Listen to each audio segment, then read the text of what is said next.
Chief Sino-Anthropologist Tulare Vex stood before the Galactic Council's emergency session, her tentacles trembling slightly as she delivered the report that would change everything. The massive amphitheater, designed to house representatives from over 3,000 civilizations, had never felt so silent. Distinguished members of the council, she began, her translator converting her bioluminescent pulses into standard galactic common. I regret to inform you that we have catastrophically misunderstood species 7891D, known locally as humans. The assembled delegates shifted uncomfortably. When humanity had been discovered 6 standard cycles ago, they had seemed harmlessly primitive. Their faster-than-light technology was crude, their weapon systems laughably inefficient, and their computational capabilities barely registered on galactic standards. The standard protocol for such species was simple: minimal contact, minimal interference, allowing them centuries to develop while the galaxy continued its careful dance of power and politics. Tulare activated the holographic display, showing a time-lapse of human technological development. This was their primary space vessel when we first encountered them. The image showed a bulky, inelegant ship that made several of the delegates snicker. This, she continued, her voice tightening, is their current flagship, constructed just 6 standard months ago. The laughter died instantly. The new vessel bore little resemblance to its predecessor. It was sleek, efficient, and incorporated technologies that had taken other species centuries to develop. But that wasn't what caused the council chamber to erupt in confused murmurs. Yes, Tulare confirmed, you are seeing correctly. They have integrated hive-mind quantum processors with modified slipstream engines. Technologies they had never seen before first contact. Technologies that took the Zeus theory 300 years to successfully combine. Supreme Counselor Angstera's crystalline form pulsed with concern. Explain. Humans learn differently than any species we have encountered in the Council's 100,000 years of existence. While we perfect a technology before moving to the next, humans iterate. They create imperfect solutions, use them, improve them, and most importantly, they share information at a pace we previously thought impossible. She displayed another set of data streams. When we first encountered them, we shared our standard cultural exchange package, including basic scientific principles we deemed safe. We assumed, like all other species, they would take generations to fully comprehend and implement these concepts. Tulare's tentacles coiled tightly, a sign of extreme stress in her species. They understood everything within months. Not just understood. They found applications we had never considered. They took our carefully controlled data package and extrapolated technological leaps that should have been impossible. The chamber erupted in objections. A Meridian delegate, their crystalline form flickering with agitation, rose to speak. Impossible. No species can process information that quickly. Their brains are simply too primitive. That's just it, Tulare countered. We measured their neural capacity using our standard metrics, but humans don't process information linearly like we do. They make intuitive leaps. They see patterns where we see only chaos. Most disturbingly, they get bored. The concept had to be translated into 6 different language bases before the council could even grasp its meaning. The idea of a sentient species deliberately seeking out new challenges, rather than working to maintain harmony and stability, was almost incomprehensible. But surely their social structure must be collapsing under such rapid advancement, another delegate inquired. Tulare's display shifted to show human social media feeds, entertainment channels, and public discourse platforms. On the contrary, they thrive on change. They actively seek it out. And most importantly, they have developed social systems that not only accommodate rapid advancement but accelerate it. She paused, allowing her next words to form carefully. Members of the Council, in my 300 years as Chief Sino-Anthropologist, I have never recommended this, but we must immediately reclassify humanity as a Class A civilization. The chamber exploded in protest. Class A designation was reserved for species capable of fundamentally altering the galactic order. Species that could not be controlled, only cooperated with. They have already reversed engineered our translator technology. T. Larry continued over the chaos. They are developing their own versions, but instead of just replicating our design, they're improving it. They ask questions we never thought to ask. They find problems we never knew existed. And most importantly, they solve them in ways that— She paused, searching for the right words, in ways that feel like they're not taking the universe seriously enough. A massive hologram appeared, showing a human settlement on their newly established colony world. In 6 months, they had not only adapted to the hostile environment, but had begun terraforming it using methods that defied conventional wisdom. Their solutions weren't elegant. They were effective. They didn't wait for perfect understanding. They experimented, failed, adapted, and succeeded. We have 2 choices, T. Larry concluded. We can either accept them as equals now, on our terms, or we can wait until they surpass us entirely. And based on current projections, she displayed a final graph that made several delegates lose consciousness. We have approximately 8 standard months before that happens. As the council chamber descended into chaos, T. Larry watched the live feed from Earth. Somewhere down there, billions of humans were going about their lives, probably not even aware of the panic they were causing across the galaxy. They were too busy doing what they did best, pushing boundaries, asking questions, and changing everything they touched. And that, she realized, was what terrified the council most. Not humanity's rapid advancement, but their fundamental inability to leave well enough alone. In a galaxy that had found comfort in stability, humanity's constant drive for change was more than just an anomaly. It was an extinction-level event for the status quo. The Galactic Mathematical Institute was considered the pinnacle of intellectual achievement in the known universe. For millennia, its crystalline spires had housed the greatest minds of countless civilizations, all working in perfect harmony to unravel the universe's mysteries. But today, its pristine halls echoed with something unprecedented: argument. Grand mathematician Veloric Sin watched in horror as her colleagues, beings who had spent centuries in peaceful contemplation, engaged in heated debates. The cause of this unprecedented chaos sat in the center of the main computation chamber, a simple human mathematical proof, barely 3 pages long. "This is madness," declared senior theorist Zixel, his energy form flickering with agitation. "They cannot simply redefine fundamental mathematical principles that have stood for millennia." Velora studied the proof again. The human mathematician, a young female named Sarah Chen, had submitted it as part of the cultural exchange program. It proposed a solution to the million-light problem, a mathematical puzzle that had remained unsolved for over 10,000 years.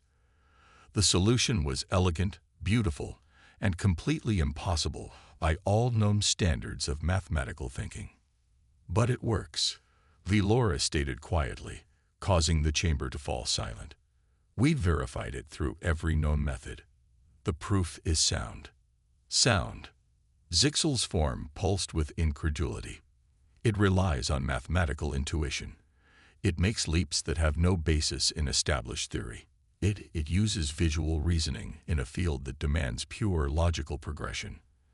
That was precisely what made it so disturbing. Humans didn't approach mathematics the way other species did. Where galactic standard mathematical practice relied on careful methodical progression from one proven step to the next, humans seemed comfortable making intuitive leaps. They saw patterns and connections that other species missed, not because they were smarter, but because they thought differently. Velora activated the historical display, showing the development of mathematical theory across known space. "Look at our progress." She indicated the steady, linear advancement of mathematical understanding over millennia. Then she overlaid human mathematical development. The line shot upward at an almost vertical angle. In 50 years, they went from basic orbital calculations to developing their own branch of quantum mathematics, she observed. Not because they're more intelligent, but because they're inefficient. The word caused a ripple of confusion through the chamber. Efficiency was one of the cornerstones of galactic civilization. The idea that inefficiency could be an advantage was almost heretical. They make mistakes, Velora continued. Constantly. They follow dead ends. They waste time on impossible theories. But in doing so, they occasionally find paths we never considered because we were too focused on following the most logical route. She pulled up another display, this one showing the human internet, a chaotic, seemingly random collection of information that somehow functioned as a global knowledge repository. Look at how they share information. No hierarchy, no formal verification process. Ideas, both correct and incorrect, flow freely. They learn from their mistakes faster than we learn from our successes. But the implications, one of the younger theorists spoke up, their crystalline form vibrating with concern. If their mathematical principles are valid, then our entire understanding of predictive models is fundamentally flawed. Velora finished. Yes, that's exactly what we're facing. Our mathematics assumes a universe that proceeds in logical, predictable patterns. Human mathematics embraces chaos theory, quantum uncertainty, and what they call fuzzy logic, all concepts we dismissed as too imprecise to be useful. She brought up Sarah Chen's proof again, highlighting a particularly elegant section that combined classical logic with intuitive reasoning. They don't see mathematics as just a tool for understanding the universe. They see it as a language for describing possibilities. The chamber fell silent as the implications sank in. For millennia, the Galactic Mathematical Institute had prided itself on being the source of absolute truth in the universe. Their calculations and theories formed the foundation of everything from interstellar navigation to economic systems. And now, a species that had barely mastered space travel had challenged not just their solutions, but their entire approach to finding those solutions. We have to face an uncomfortable truth, Velora continued. Our mathematical precision, our dedication to pure logic, has become a limitation. We've been so focused on finding perfect solutions that we've missed entire categories of imperfect but functional ones. She activated her personal research display, showing her latest analysis.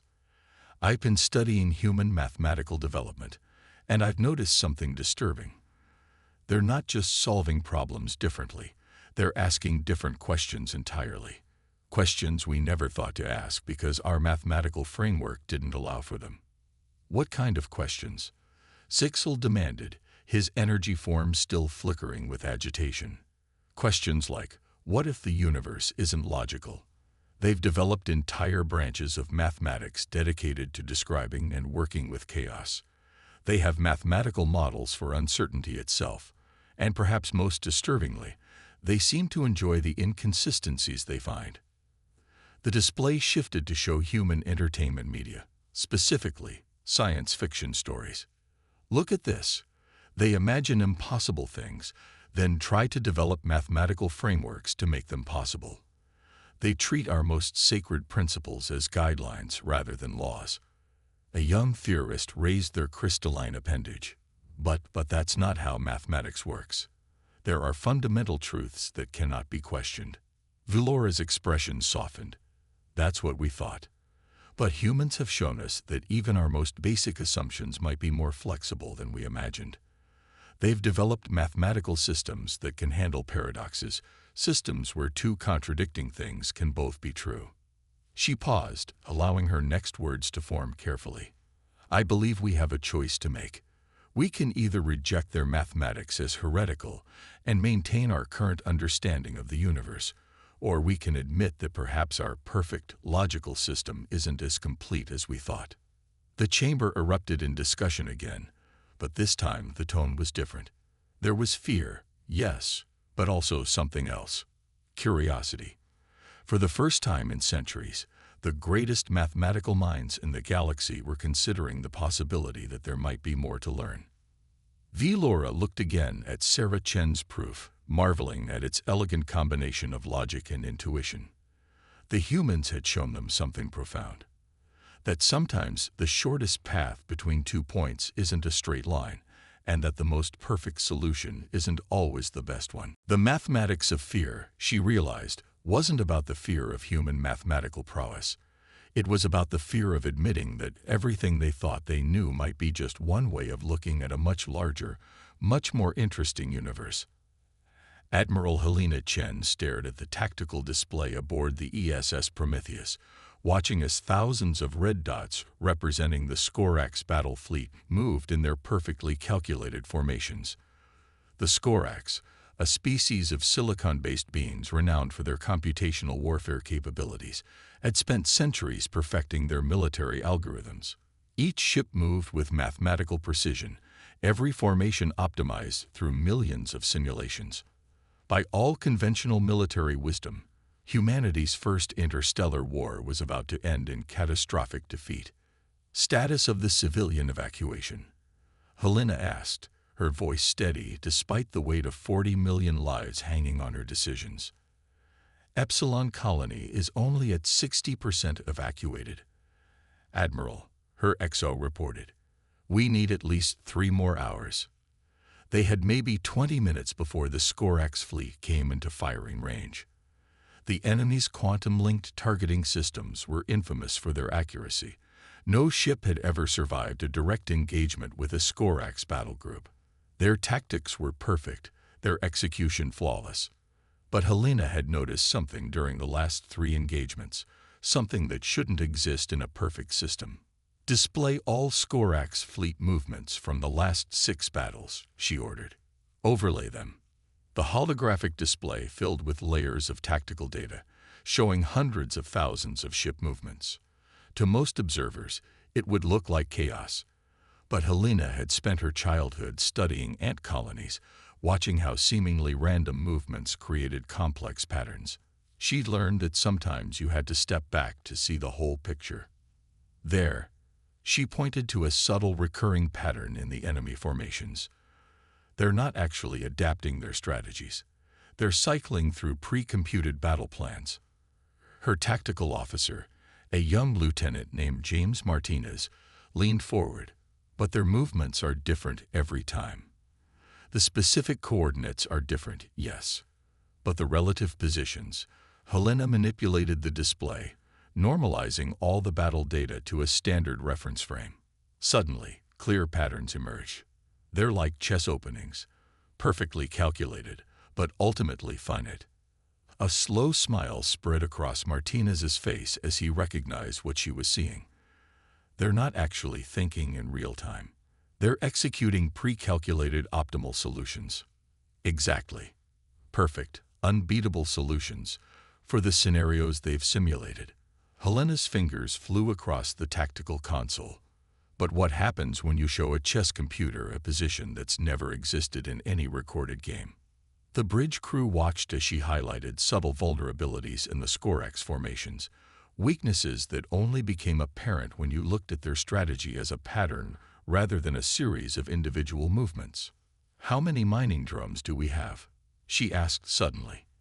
About 3,000 in the colony's automated extraction fleet, Martins replied. But they're not armed. They don't need to be. Helena was already sending orders. Strip their safety protocols and upload new navigation parameters, and get me the colony's atmospheric processing control. Understanding dawned on Martinez's face. You're going to change the game board. For the next 15 minutes, the bridge crew watched in fascinated horror as their admiral implemented what she called Operation Ant Farm. Mining drones, reprogrammed with simplified swarm intelligence based on ant colony behavior, began moving into seemingly random positions. Atmospheric processors were redirected to create artificial weather patterns in space using vented gases and particulate matter. The Skorax fleet is entering firing range, Martins reported. Helena nodded. Launch the drones. All of them. Random vectors, maximum speed. What followed would be studied in military academies across the galaxy for centuries to come. The Skorax fleet, encountering a battlefield scenario that existed in none of their simulations, attempted to adapt using their perfect mathematical models. But their perfection became their weakness. Their ships, trying to calculate optimal solutions to an ever-changing problem, began to lag in their responses. The mining drones, guided by simple rules rather than complex calculations, created chaos in the perfectly ordered Skorax formations.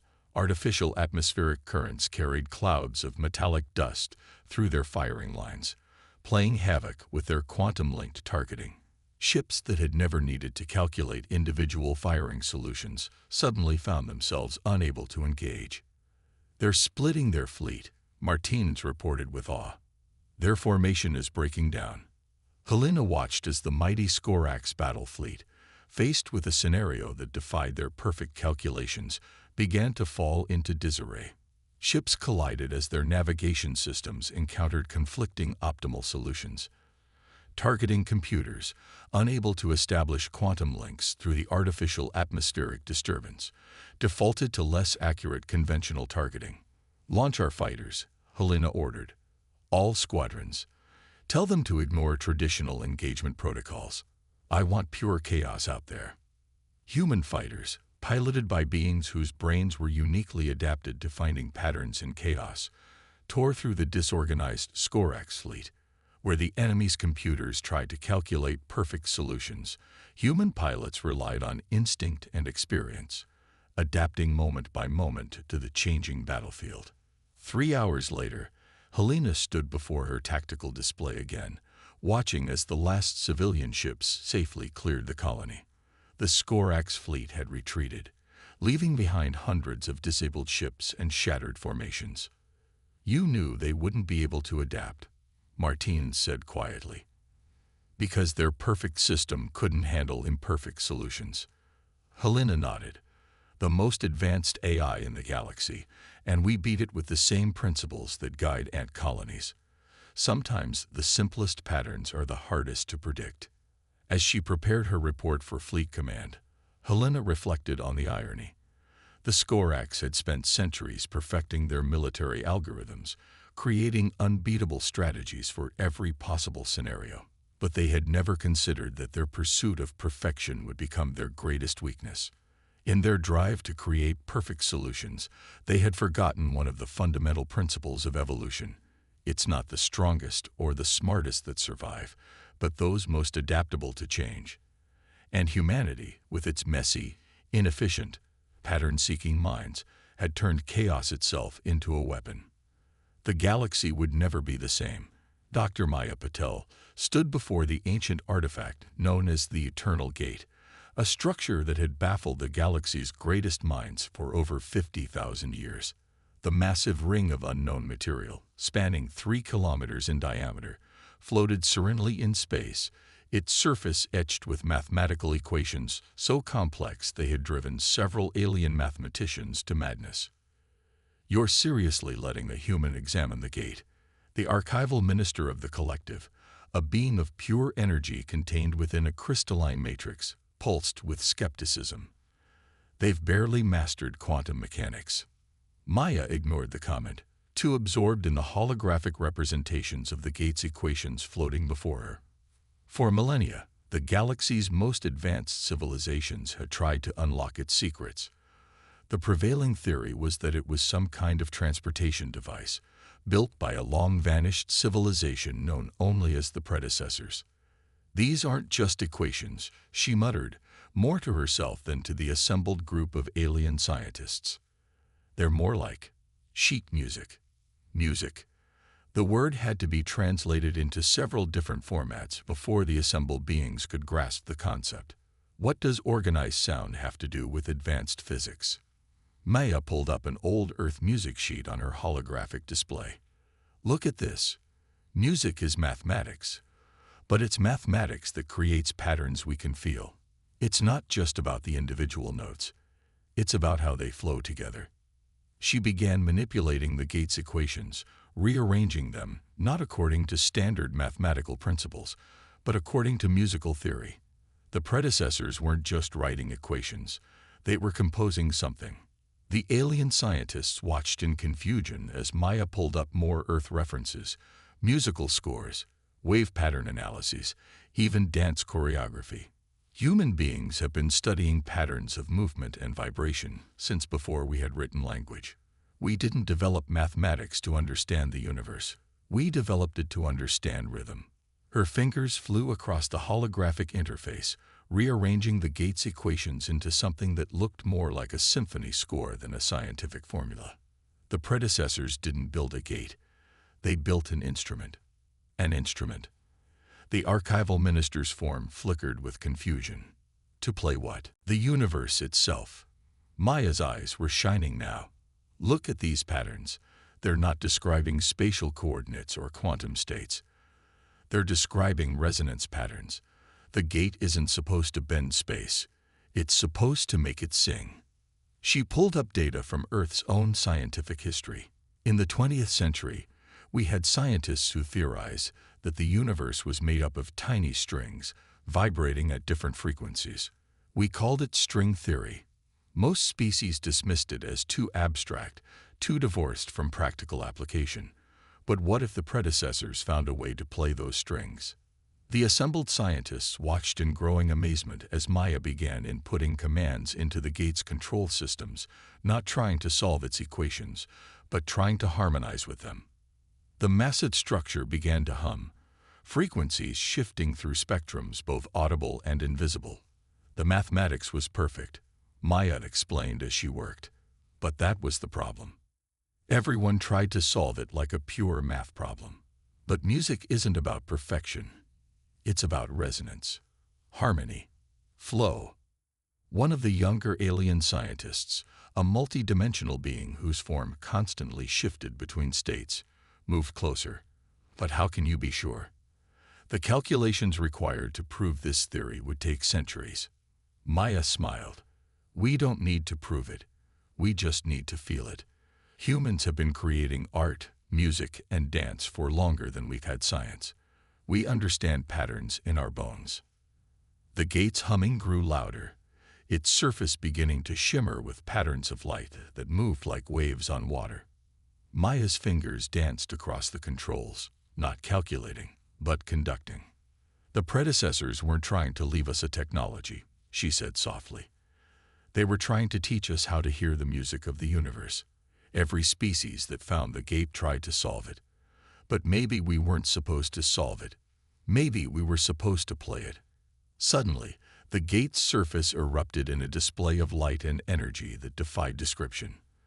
The patterns of its equations began to move, to flow, to dance in ways that made several of the alien scientists reconfigure their sensory organs to cope with the input. There, Maya whispered, listen.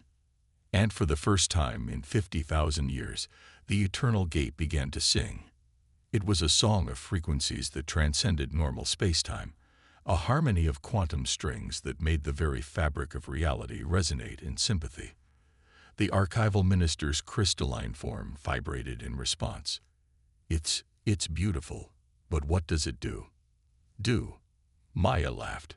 It doesn't do anything. It just is. The predecessors didn't build a tool or a weapon or a transportation device. They built a reminder that the universe isn't just equations and particles. It's a symphony.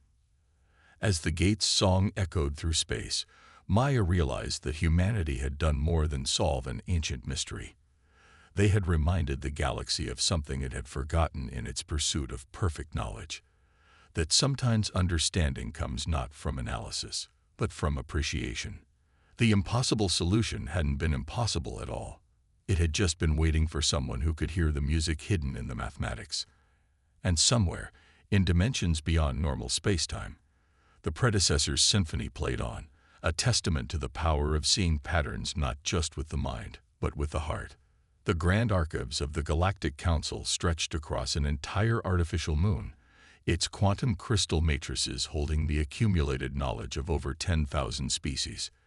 In its central chamber, Archivist Prime Catal, the last of the Eternals, was conducting what would be his final historical recording. Mark the date. He spoke to the recording system. Standard year 2487, 100 years since first contact with humanity. Begin historical analysis. The ancient being's crystalline form shimmered as he accessed the vast repository of knowledge at his disposal. When humans first emerged onto the galactic stage, we called them the latecomers. It was meant to be dismissive, a reminder of their youth, their inexperience. We could not have been more wrong. Holographic displays activated around him, showing scenes from the past century. In just 100 years, they have transformed our civilization in ways that none of us could have predicted, not through conquest or technological superiority, but through something far more powerful, their inability to accept limitations. He brought up the first major transformation, the educational revolution. Within a decade of joining the Council, humans questioned why different species were taught in isolation. Their concept of cross-pollination of ideas seemed chaotic, even dangerous. But they insisted that the best innovations come from unlikely combinations. The display showed the first mixed-species universities, where humans taught alongside beings of pure energy and crystalline intelligences. They called it perspective sharing. We called it madness. But the results were undeniable. New images appeared, hybrid technologies that combined the precision of quantum computing with the adaptability of biological systems, medical treatments that crossed the boundaries between organic and inorganic life, and art forms that transcended traditional species limitations. But perhaps their most profound impact, Kittel continued, was teaching us to embrace imperfection. He displayed footage from the infamous council session, where a human representative had deliberately made a mistake during a formal procedure, then laughed about it. The concept of trial and error existed before humans, of course, but they elevated it to an art form. They showed us that mistakes weren't just acceptable, they were valuable, essential, even, to true progress.